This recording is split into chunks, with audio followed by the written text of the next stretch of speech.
Welcome to Market Brief After Hours, your daily breakdown of the closing bells, shifting yields, and everything in between. Today's big story is all about gravity, or rather, the lack of it when it comes to Treasury yields. Wall Street felt the pressure, closing lower again as those surging yields and lingering inflation concerns took a bite out of investor sentiment. Let's get right into the numbers. How did the major U.S. indices fare today? It was a tough session across the board. The Dow Jones Industrial Average dropped 322 points, which is a 0.65% decline, closing at 49,364. The S&P 500 followed suit, falling 0.67% to finish at 7,354. That actually marks the third consecutive losing session for the S&P. And the Nasdaq Composite took the hardest hit, sliding 0.84% to close at 25,871. That Nasdaq drop is quite pronounced. Was there a specific sector dragging it down, or was it a broader sell-off? It was heavily concentrated. Semiconductor stocks were under serious pressure today. Traders are clearly rotating away from high-valuation tech names ahead of Nvidia's quarterly earnings release. Nvidia itself fell nearly 1%. Broadcom lost 2%, and Qualcomm dropped almost 4%. When borrowing costs rise, those future tech earnings start looking a lot less attractive, which sparks exactly this kind of rotation. You mentioned borrowing costs, which brings us to the elephant in the room, Treasury yields. The bond market seems to be dictating everything across global markets right now. Without a doubt. The 30-year Treasury yield briefly spiked to 5.197%, which is its highest level since July 2007, right before the global financial crisis. It eventually settled near 5.183%. The 10-year yield also surged to 4.687%, marking its highest level since January 2025, and the 2-year yield climbed to 4.12%.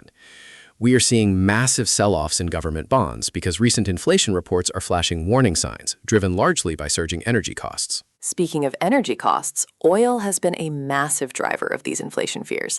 Did we see any relief in the energy markets today? We saw a slight easing today, but prices are still incredibly elevated. Brent crude settled down 0.73% at $111.28 per barrel, and West Texas Intermediate fell 0.82% to $107.77. The slight pullback happened because a planned military strike on Iran was postponed following requests from regional Middle Eastern leaders. Even with that modest dip, both contracts are still up more than 50% since the conflict began earlier this year.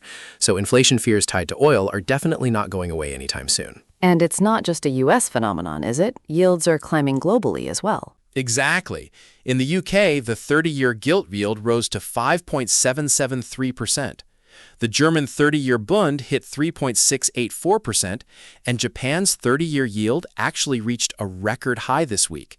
Central banks everywhere are grappling with the same sticky inflation dynamic. It's a complex web to untangle, and we still need to look at how Europe reacted to all of this, plus a massive day in the currency and commodities markets. We'll dive into all the Forex cyclicals and today's biggest market movers right after this short break. Welcome back to Market Brief After Hours. Before the break, we covered the U.S. indices and the bond market. Let's shift our focus across the Atlantic. European markets seemed a bit more mixed today. What were the key takeaways there? Mixed is the perfect word for it.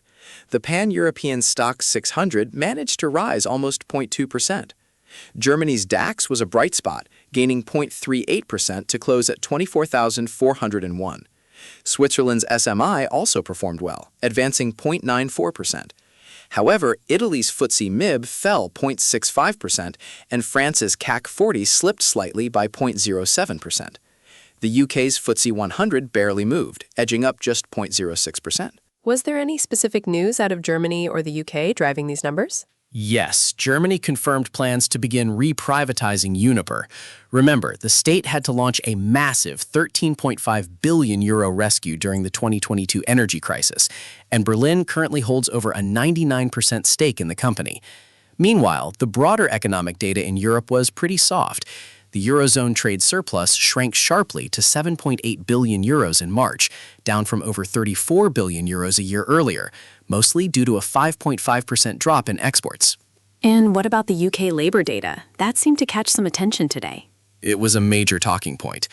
UK unemployment unexpectedly rose to 5%, which was above expectations. Payroll employment dropped by 100,000 in April, which is the steepest monthly decline we've seen since the pandemic. Yet, despite the job losses, total earnings growth actually accelerated to 4.1%. That exceeds forecasts and highlights continued wage pressures across the economy, which makes the inflation picture very complicated for the Bank of England. Let's pivot to the forex markets. With Treasury yields surging, the US dollar must be flexing its muscles against major pairs. Let's start with the euro to dollar pair. The euro definitely took a hit. Euro USD closed at 1.1606, down 0.44%. The technical structure here is really deteriorating. The pair broke below three key moving averages: the 50-day simple moving average at 1.1648, the 200-day at 1.1682, and the 100-day at 1.1703. Once it failed to hold its recent consolidation range, selling momentum really accelerated, and a bearish candle closed right near the session low. Immediate resistance is now at 1.1648, while support rests down at 1.1592. What about the British pound? Did it fare any better against the greenback? Marginally, but it's still struggling. GBP USD finished at 1.3400, down 0.25%. It tried to stabilize after a sharp drop in the previous session, but it remains trapped below a major resistance cluster. Specifically, it's trading below the 2-day SMA at 1.3425 and the 50-day SMA at 1.3429. The 100-day is even higher at 1.3479. Any rallies are just attracting more selling interest below the 1.3440 area. Initial support remains at 1.3379.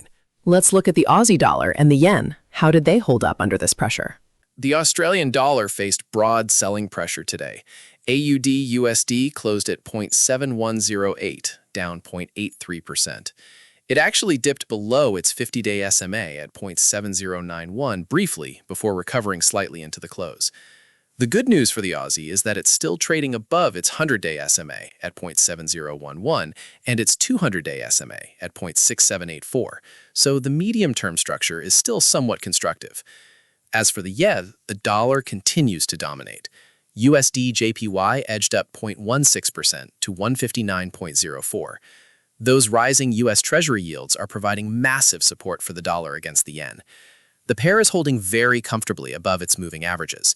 The 50-day is at 158.77, the 100-day at 157.46, and the 200-day all the way down at 154.58. Buyers are consistently defending any dips above those key averages. With the dollar strengthening and yields rising, I have to imagine precious metals had a rough day. Let's look at gold and silver. It was a brutal session for metals. Gold closed at $4,483, down 1.83%. Bearish momentum is really accelerating here.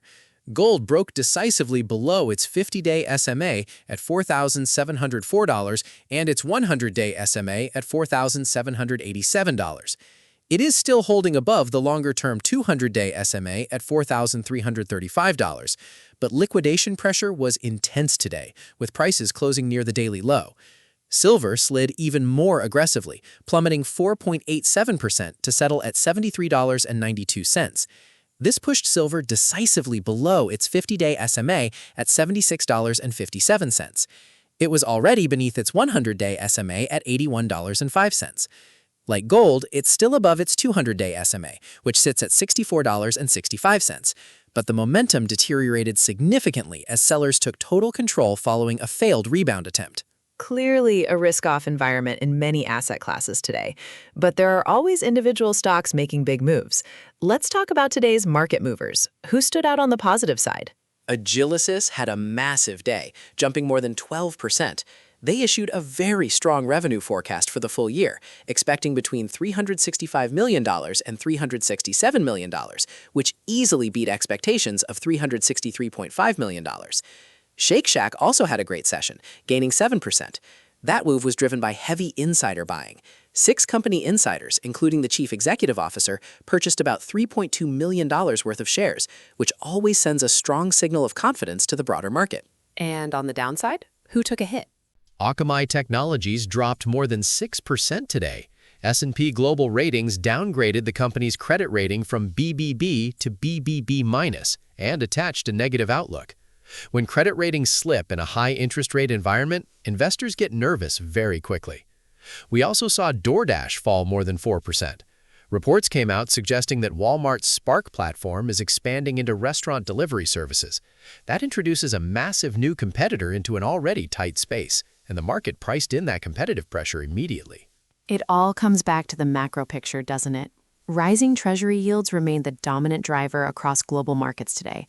Inflation concerns are mounting, and there is a growing fear that elevated borrowing costs will eventually weaken economic activity. With tech stocks under pressure and oil holding firmly above 100, volatility is definitely the name of the game right now. Exactly. Moving forward, all eyes will remain heavily focused on the outlook for inflation, those bond yields, and what the Federal Reserve signals next. Equity and fixed income markets are both pricing in a lot of uncertainty. A perfect summary of a very busy session on Wall Street and across the globe. If you find this useful, please follow Market Brief after hours.